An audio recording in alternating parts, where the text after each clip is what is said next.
One of them is telling the truth, one of them is not. We just want to know what happened and why our baby didn't come home. For 2 weeks, a name has carried more weight than almost anything else in the Nolan case, precisely because so little was known about the person attached to it. A name without a full story.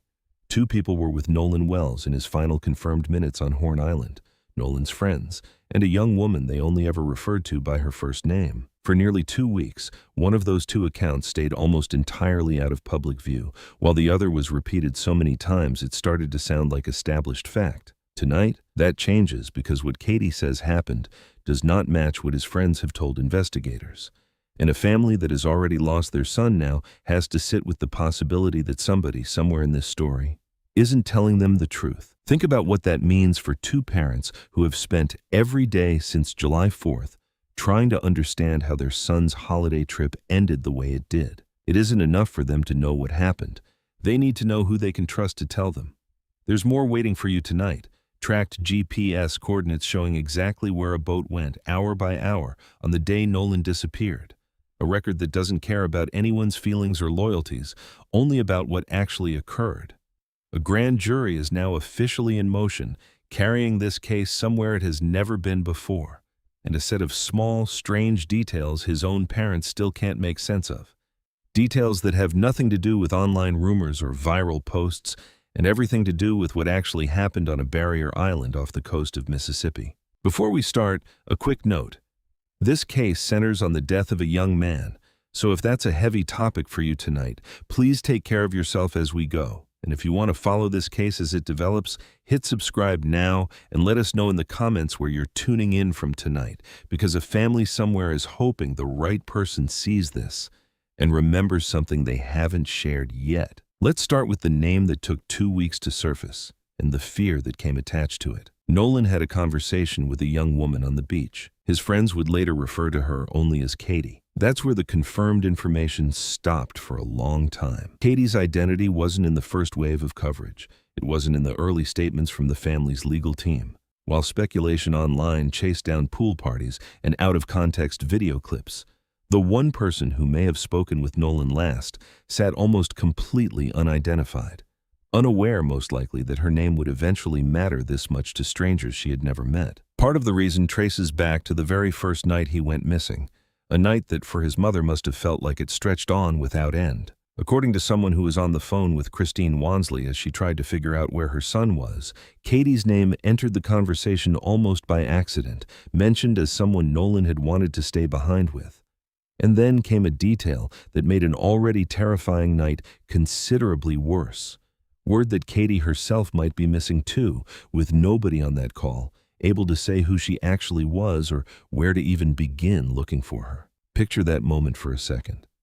A mother already searching for one missing child, suddenly told there might be 2. No name to attach to the second worry, no number to call. Just more fear stacked on top of fear that already had nowhere left to go. That particular fear turned out to be unfounded. Katie was never missing. She had left the island safely that day on a different boat and had been reachable the entire time. Confirmation of that came not from police and not from Nolan's friends, but from her own mother, Gracie McCormack, who posted publicly to correct the record once speculation about her daughter started spreading online in ways she never expected. According to McCormack, her daughter was on Horn Island that day, spent time with Nolan, and the 2 parted ways sometime that afternoon. She says her daughter has no knowledge of anything that happened to him afterward. She said goodbye to him, got on a different boat, and went home to a mother who had no idea at the time that her daughter's name would soon sit at the center of one of the most talked about cases in the country. If that were the whole story, it would end there quietly, the way most small footnotes in a larger tragedy tend to end. It doesn't, because attorney Ben Crump, representing the Wells family, says Katie's account of that final conversation is specific and hasn't wavered, and it conflicts directly with what Nolan's friends have said. According to Katie, Nolan told her he was planning to rejoin his friends and get back on their boat before they left the island.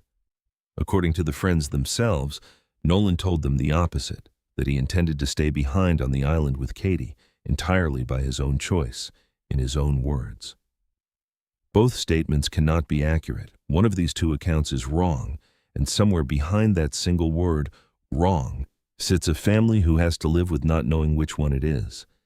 If Katie's version holds up, then something happened in the space between Nolan stating his intention to leave and the boat actually pulling away without him. Something interrupted whatever plan he had, and nobody has explained what. If the friend's version holds up, then Nolan made a deliberate, conscious choice to remain alone on a remote barrier island, as his only ride home departed without him, which raises an entirely different question about what happened to him in the hours that followed, alone, without the group he had spent the whole day with. This isn't a theory pulled from a comment section or a claim built on speculation. It's a direct contradiction between two people who were both there, describing Nolan's last documented words in two ways that simply cannot be reconciled with each other. And right now, as of this recording, nobody, not the family, not the investigators, not anyone with the authority to say for certain, has resolved it. Nolan's parents are left holding two versions of their son's final choice, unable to know which one is real. There's a particular kind of pain in that specific uncertainty, one that's different from grief itself. Grief, terrible as it is, at least has a shape. It's the loss of a person you loved. But this is something else, the loss of even knowing your own son's last decision. Did he choose to stay, or did he intend to come home? For most families, that would be an easy thing to answer, pieced together from a dozen small confirmations that never even register as important until they're needed. For the Wansley family, it has become the single hardest unanswered question in their son's entire case, and nobody has been able to give them a real answer yet. Now, beyond that conversation, there are smaller inconsistencies the family has raised publicly, the kind of details that would never make a headline on their own, but that add weight the longer you sit with them. Start with something as simple and easy to dismiss as a piece of clothing. The official police report lists Nolan as wearing black shorts at the time of his disappearance. But according to Christine Wansley, a young woman who was on the island that day later reached out and shared photos with her, showing Nolan in blue shorts, not black. On its own, it sounds like nothing, a clerical slip, a misremembered detail. But try to see it the way a mother sees it, a mother who no longer has the ability to simply ask her son what he was wearing that day, or why, or where he went afterward. For her, that detail isn't a footnote to move past, it's a thread. And once you begin pulling on one thread in a case built almost entirely on other people's memories, you cannot help but look for the next one. Then there's what happened before Nolan's body was even found, while his parents were still holding on to hope, still half expecting a phone call that would end this nightmare with relief instead of grief. They went to retrieve his car from a friend's driveway, a task that should have taken minutes.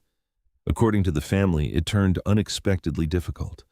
A friend came to the door claiming he couldn't find the keys, then went back inside to check again.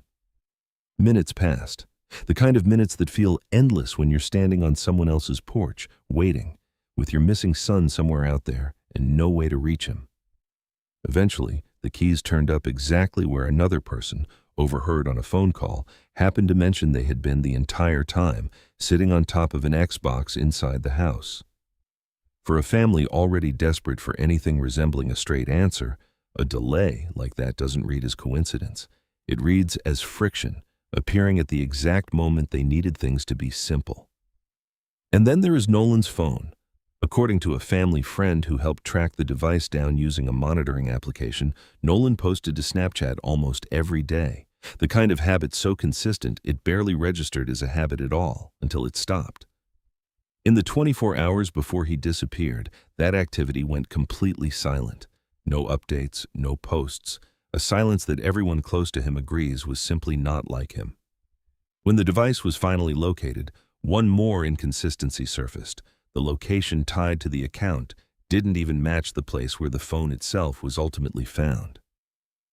Consider what it must be like to sit with that particular detail as a parent. Nolan's digital life had, by every account, been an open book, the kind of constant casual documentation so common among people his age that nobody thinks twice about it. And then for exactly the window of time that matters most, it goes quiet. Not gradually, not with warning.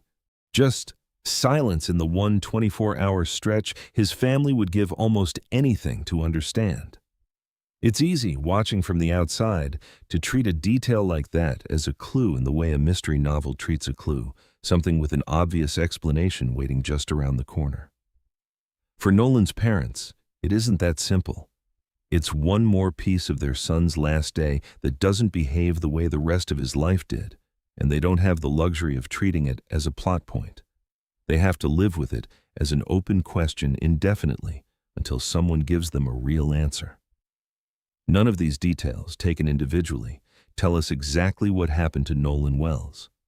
But together, according to the people who loved him most, they're the reason this family says they cannot simply accept the official account as complete, and why they continue, night after night, to ask questions nobody has fully answered yet. While all of this has been unfolding in the background, the contradictions, the small, unexplained details, the quiet work of investigators trying to reconstruct a single afternoon. Nolan's family has also had to do something no parent should ever have to plan for: say goodbye. Christine Wansley announced that her son's homegoing celebration would be held on Monday, July 20th, at Centerpoint Church in Ocean Springs, the same community that watched Nolan grow up, play football, and become the young man his coaches and teammates describe with such consistency. A place that once celebrated his signing day now has to prepare to lay him to rest. And it's worth remembering, underneath every headline and every piece of tracked data, that this is still fundamentally a family grieving a son in front of an audience of millions they never asked for. That's part of why accuracy matters so much here. Every detail in this case is being absorbed not just by strangers online, but by two parents who will carry whatever gets said about their son for the rest of their lives. They don't get to walk away from this story once it stops trending. They live inside it permanently now, and the only thing anyone watching can really offer them is care in how their son's story gets told. If you want to keep up with every confirmed development in this case, as it happens, subscribe now, because what we're covering next isn't based on anyone's memory, anyone's account, or anyone's version of events at all. It's based entirely on tracked data, the one part of this story that cannot be shaped by grief, loyalty, or fear. Here is what the GPS record shows. At 9:56 in the morning on July 4th, the boat carrying Nolan and his friends left its dock, beginning a day that no one on board could have known would end the way it did. By 11:14, it had reached Horn Island. For several hours afterward, the group stayed together, celebrating the holiday the way so many others were doing that same afternoon along that same stretch of coast. At 4:31 that afternoon, according to data from the Mississippi Department of Marine Resources, the boat left Horn Island. Nolan was not on board. It returned to its original dock, and then, rather than staying there for the night, it kept moving. At 5:52 p.m., the boat traveled into Fort Bayou. By 6:06, it was back at the dock once again. Later that night, at 7:19 p.m., the boat's tracked position shifted one more time to the Fort Bayou boat launch. From there, according to the Marine Resources report, it was taken out of the water entirely and moved over land, presumably towed by a vehicle, to a residence owned by the boat's owners. Sit with that sequence: 4 separate movements recorded automatically after the moment Nolan was left behind. Not one simple boat trip home, but a series of stops across several hours, ending on land more than 70 miles from where the day began. That sequence, tracked without any input from anyone connected to this case, is the exact window investigators are still working to fully explain, and the exact window Nolan's parents replay in their minds over and over, searching for what might have happened inside it. Now, to where the official process stands, and what has changed most recently for a family that has spent weeks waiting for anyone in a position of authority to simply sit down and talk to them directly. On July 15th, Nolan's parents did exactly that. Christine and Elmore Wansley sat down face-to-face with Jackson County District Attorney Angel Myers-Mrath, their first direct meeting with her office since Nolan's body was found on Horn Island. Attorney Ben Crump described the meeting afterward as respectful and candid, a small but meaningful shift after more than a week of feeling like they were on the outside of their own son's case. And out of that meeting came confirmation that once the DA's investigation wraps up, its findings will go to a grand jury.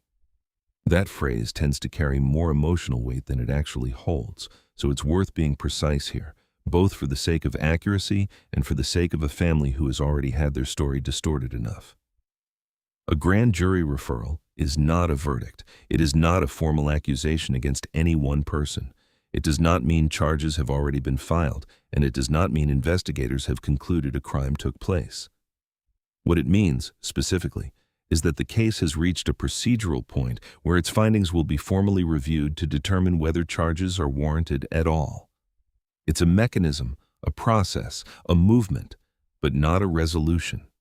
And this family knows better than anyone the difference between those two words. Crump also used the moment to correct something that had spread widely online, the claim that the FBI had effectively taken over this investigation. According to an official statement from FBI Jackson, the Bureau has assisted Jackson County investigators with specific elements of the case, largely centered on threats made against individuals connected to the investigation, threats that crossed state lines and therefore fell under federal jurisdiction. The Jackson County Sheriff's Office remains the lead agency throughout, from the very first search to whatever comes next. The FBI's involvement has been support, not command. And then there is Nolan's phone, the piece of evidence his family has pointed to from nearly the very beginning as something that might hold real answers about his final hours. A small object that has somehow come to carry the weight of an entire family's need to understand what happened to their son. Think about that for a moment. A device small enough to fit in a pocket, ordinary in every way, now sitting at the center of a grand jury referral, an FBI-assisted threat investigation, and a mother's last hope for understanding her son's final hours. That's an extraordinary amount of weight to place on something so small. But for a family with almost nothing else left to hold on to, it's become one of the only tangible things they have. At the July 15th press conference, both sides agreed to something new. A joint inspection, with experts representing the family working alongside experts connected to the official investigation, examining the device together rather than separately, comparing findings in real time instead of releasing competing statements after the fact. Attorney Eric Hertz is leading that effort on the family side, working with former law enforcement professionals brought in specifically for the technical work involved. As of this recording, that inspection has not yet taken place. The family is still waiting, the way they have been waiting in one form or another since the night their son didn't come home. Waiting on a search, waiting on a coroner, waiting on an autopsy, waiting on a meeting with the district attorney, and now waiting on a phone. Each piece of this case has arrived slowly, on its own timeline, and each time, this family has had no choice but to wait for it. Before we close tonight, two pieces of this case deserve a quick, direct correction, because both of them spread widely, and both of them shaped what people believed about Nolan's death long before anyone actually checked whether they were true. The first involved a photograph. An image of Nolan at a pool party began circulating online after his body was found, and for a short, disorienting period of time, a significant number of people genuinely believed it proved he had been alive after July 4th. Somewhere out there, strangers were sharing a photo and quietly hoping it meant Nolan Wells wasn't really gone. Hope that a grieving family had to watch spread, knowing it wasn't true, and having to say so publicly again and again. It wasn't true. Rolling Stone confirmed, through image metadata and an account from his friend Tristan Shepard, that the photo had actually been taken on June 27th, a full week before Nolan ever went to Horn Island. It had simply been uploaded online on July 5th, which is what caused the confusion about its timing in the first place. The second involved a video. Many believed it captured Nolan in an argument shortly before he vanished, treating the recording online as though it were the missing piece of the entire case. Shepard addressed that one directly as well. The voice on the recording, he confirmed, was his own, not Nolan's. Both pieces of misinformation have since been corrected publicly and clearly. What's left once you strip them both away is what was always underneath them from the very beginning. The timeline, the unresolved contradiction between two first-hand accounts, and a family still waiting patiently and publicly for someone to give them real answers instead of theories. This case is still open. It remains, in every sense, unfinished. The grand jury hasn't concluded anything yet. The phone inspection agreed to weeks ago still hasn't happened. And the contradiction between Katie's account and the account given by Nolan's friends still hasn't been resolved by anyone with the actual authority to resolve it. What we've laid out tonight isn't speculation, and it isn't the version of this story that spread fastest online. It's what has actually been confirmed by name, by record, by verified reporting as of today, and it is, in many ways, the very least a grieving family deserves. Not another theory, not another rumor, just the truth as far as it's currently known, told with the care this story has always required.